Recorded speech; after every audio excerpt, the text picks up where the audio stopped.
বরিশাল নগরীতে অভিযান চালিয়ে জাল টাকা কারবারি চক্রের এক সদস্যকে আটক করেছে বরিশাল মহানগর গোয়েন্দা পুলিশ ডিবি। এ সময় তার কাছ থেকে উদ্ধার করা হয়েছে ৪,৫০০ টাকা মূল্যের ৫০ টাকার জাল নোট।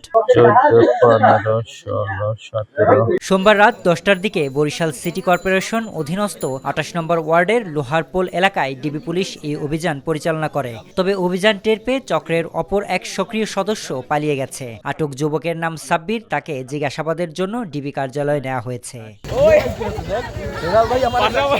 অভিযানের নেতৃত্ব দেওয়া মহানগর গোয়েন্দা পুলিশের উপপরিদর্শক ফিরোজ আলম জানান, তথ্যের ভিত্তিতে সোমবার রাতে অভিযান পরিচালনা করে তাকে আটক করা হয়। ১০০ টাকা ৫০ টাকার বিপুল পরিমাণ জাল নোট সহ আমরা ৪ জনকে গ্রেপ্তার করছিলাম। সাথে জাল নোট তৈরি করার যে কম্পিউটারের মনিটর, তারপরে প্রিন্টার, তারপর সিপিইউ, এগুলো আমরা জব্দ করছিলাম। এখন আমরা পরবর্তীতে এর নিয়ে আমরা আরো জিজ্ঞাসাবাদ করে দেখি এর সাথে ও কোথা থেকে পাইছে, কার কাছ থেকে আনছে। এর আগেও গত ১৩ জানুয়ারি রাতে নগরীর ভাটিখানা এবং নথুল্লাবাদ এলাকায় অভিযান চালিয়ে জাল নোট কারবারি চক্রের ৪ সদস্যকে জাল নোট সহ আটক করে গোয়েন্দা পুলিশের এই একই টিম। এ সময় তাদের কাছ থেকে জাল নোট ছাপানোর বিভিন্ন সরঞ্জাম উদ্ধার করা হয়। ওই ঘটনায় ডিবি পুলিশ বাদী হয়ে মামলাও দায়ের করে।